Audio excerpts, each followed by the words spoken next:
오늘은 출애굽기 6장 1절로 13절의 말씀에 의거해서 언약의 하나님이라고 하는 제목을 가지고 서로 은혜를 나누기를 원합니다. 우리는 때때로 우리 자신의 연약함으로 인해서 스스로 한심스럽다는 생각을 하곤 합니다.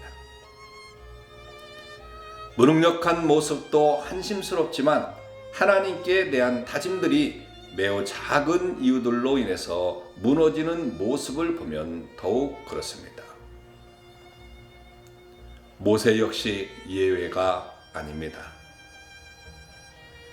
그는 하나님의 부르심을 받은 이후 애굽으로 출발할 때까지 여러 가지 이유를 대면서 소명을 여러 번 거부했던 사람입니다.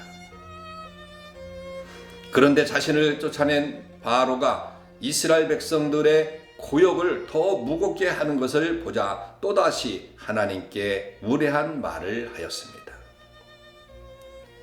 애굽에 올 때 생각했던 것과는 달리 상황이 좋지 않게 전개되었던 것 같았기 때문이죠. 그래서 하나님께 대해서 의심을 품은 무례한 말을 하였던 것입니다. 저와 여러분은 어떻습니까? 하나님을 신뢰한다고 하면서 어려움이 생기면 당장 두려움과 상실될 마음을 갖고 있지는 않습니까? 하나님의 일을 할 때 막힘이 생기면 쉽게 좌절하지는 않습니까? 교회에 대해서 혹은 자신의 감정이나 사업이나 자신에 대해서 하나님께서 언약하신 것들을 의심하지는 않습니까? 하나님을 신뢰하는 사람들은 하나님의 언약을 의심하지 않습니다. 의심이야말로 우리와 하나님의 관계를 해치는 요인이기 때문에 그런 것이지요. 성경은 사단이 우리를 향해서 불화살로 공격하고 있다고 말합니다. 그 불화살 중에 가장 대표적인 것이 바로 의심인 것이죠. 사단은 지금도 우리로 하여금 하나님의 일에 대해서 의심을 품게 하고 우리에게 향하신 하나님의 사랑을 의심하게 합니다. 우리는 어떻게 의심의 화살을 피할 수 있겠습니까? 끝까지 말씀을 붙들고 믿고 신뢰해야 합니다. 오늘 이사야서 46장 10절의 말씀을 보게 되면 나의 모략이 설 것이니 내가 나의 모든 기뻐하는 것을 이루려고 하는 그런 말씀을 잊지 마시길 바랍니다.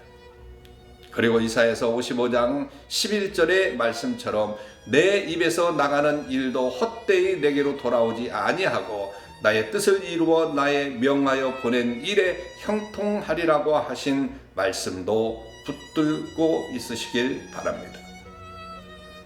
우리는 어려움이 와도 끝까지 하나님을 신뢰하는 믿음의 수준으로 성장하는 저와 여러분들 되시길 바랍니다. 그러면 하나님은 어리석고 연약한 모세를 어떻게 대하셨을까요?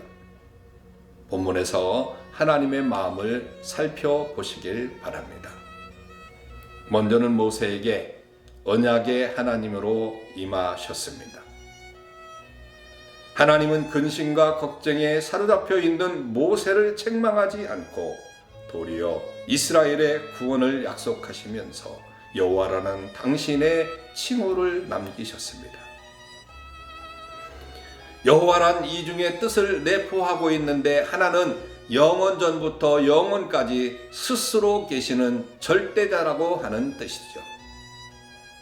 또 다른 하나는 택한 백성들과 언약을 맺으시고 그 언약을 성취하시는 구속주라고 하는 뜻을 가지고 있습니다. 하나님께서 모세에게 당신을 여호와로 말씀하신 것은 출애굽에 대한 약속을 반드시 성취하실 것을 확신시켜 주시기 위함이었습니다. 여호와, 그분은 언약을 성취하기 위해서 성실함으로 일하시는 분이시죠. 불가능하게 보이는 일이라도 언약하신 것을 성취하기 위해서 친히 전능의 손을 펴서 일하시는 분이십니다. 그러므로 하나님께서 모세에게 자신을 여호와로 나타내신 것은 언약한 것은 반드시 이루어질 것이니 염려하지 말라고 하는 의미가 담겨져 있는 것이죠. 성도 여러분, 모세에게 임하신 언약의 하나님, 오늘 저와 여러분들의 하나님 되심을 믿으시길 바랍니다. 예상치 못했던 상황으로 인해서 근심하던 모세가 여호와 하나님으로 인해서 모든 염려를 버렸던 것처럼 저와 여러분 역시 여호와 하나님으로 인해서 모든 염려를 버리시길 바랍니다. 내일 일은커녕 바로 코앞에 일어날 일도 알지 못하는 우리에게 여러 가지 예상치 못하는 상황에 직면할 수밖에 없습니다. 하지만 언약하신 것을 반드시 성취하실 여호와 하나님을 믿고 어떤 상황에서도 당하거나 염려하지 말기를 바랍니다. 강한 손을 펴사 모든 문제를 해결해 주실 줄로 믿습니다. 둘째로 하나님은 모세에게 구속자로 임하셨습니다. 하나님은 모세에게 당신을 여호와라 칭하시면서 이스라엘 자손들에게 전한 말씀을 주셨습니다. 모세가 전할 내용이 무엇이겠습니까? 애굽 사람의 무거운 짐 밑에서 너희를 빼어내며 그 고역에서 너희를 건지며 편팔과 큰 재앙으로 너희를 구속하여 내 백성을 삼겠다는 것입니다.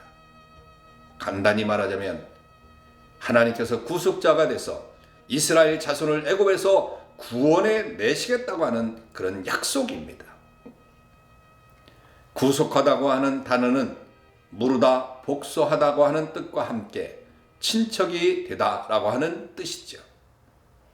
누가 살해를 당했을 때 대신 복수하는 그런 친척입니다.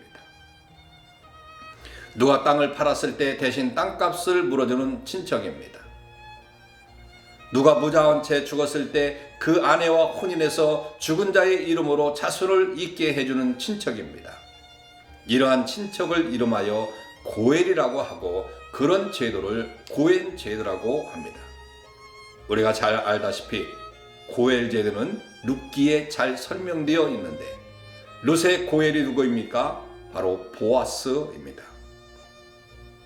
하나님은 이처럼 당신이 친히 이스라엘 자손의 고엘이 되시겠다고 모세에게 말씀한 것이죠. 고엘이 되어서 이스라엘 자손을 애굽에서 건져내시고 고엘이 되어서 이스라엘 자손을 하나님 백성 삼으시겠다고 하는 거죠.